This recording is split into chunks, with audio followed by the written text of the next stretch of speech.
Hello everyone and welcome back to my channel. In today's video, I'm going to be discussing the pros and cons of staying in a Animal Kingdom Villas Jambo House Value Studio in current 2025. I hope that you enjoy this video and you stay tuned to the end as I discuss what I liked, what I didn't like about staying in this particular room category at this Disney Vacation Club resort. I thank you so much and stay tuned. So, like I do in all of my pros and cons videos, I like to give a little bit description of my type of stay. It was a one night just during the week in the end of July.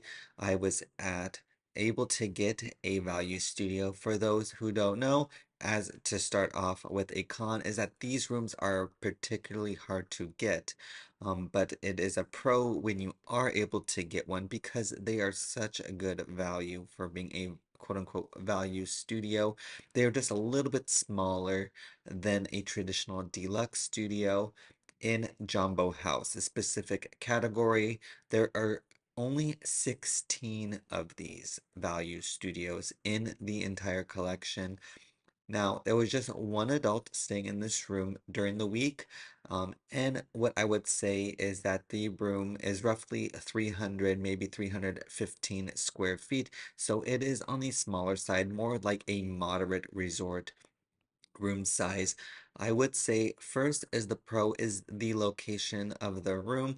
With these Disney Vacation Club villas at Jumbo House, they are all centrally located on the fifth floor. So it's really close to all the amenities. It's not too far away.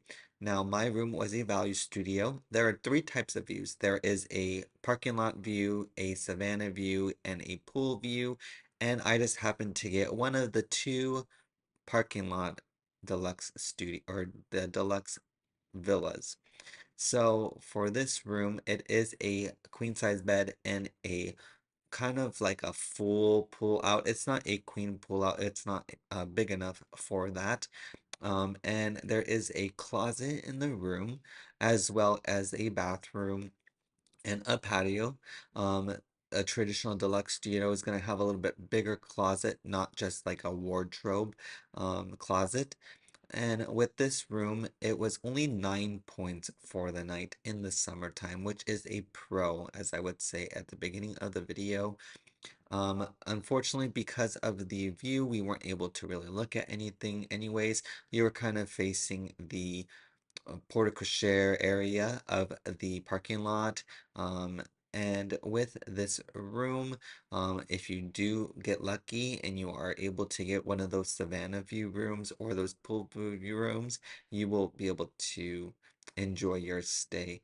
I would say if you have maybe three adults, or maybe even two adults and one child, that this room would fit perfectly for those.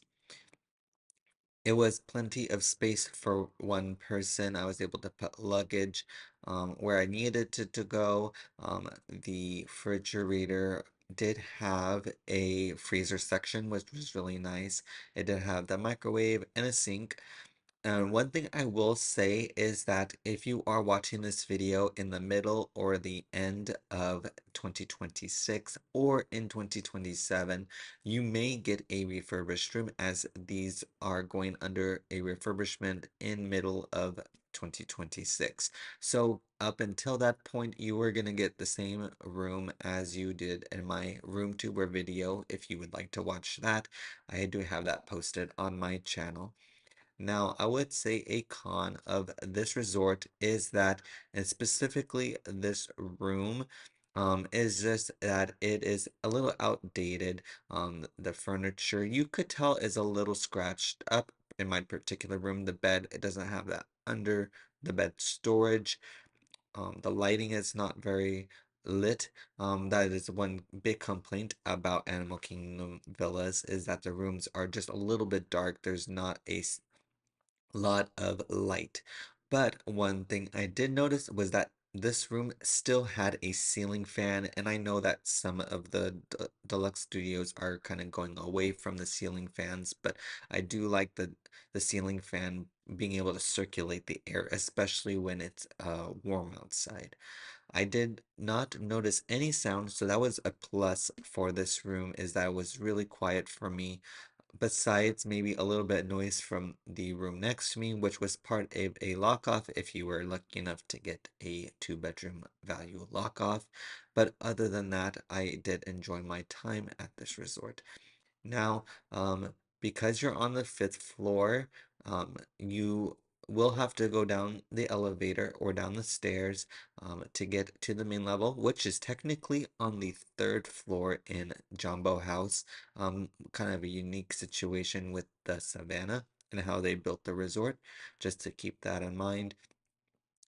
One con I didn't notice is if you are bringing a car, you do have to park a little ways away. And at the day I was there, there was a lot of cars in the morning time, and so I did have to eventually find a parking spot towards the back of the parking lot. So it is just a little bit of a walk to the main resort if you are bringing a car. But I do hope that you enjoy this video, and hopefully if you are lucky to get a value studio to enjoy your stay there at Disney's Animal Kingdom Villa's Jumbo House, and I'll see you in my next video.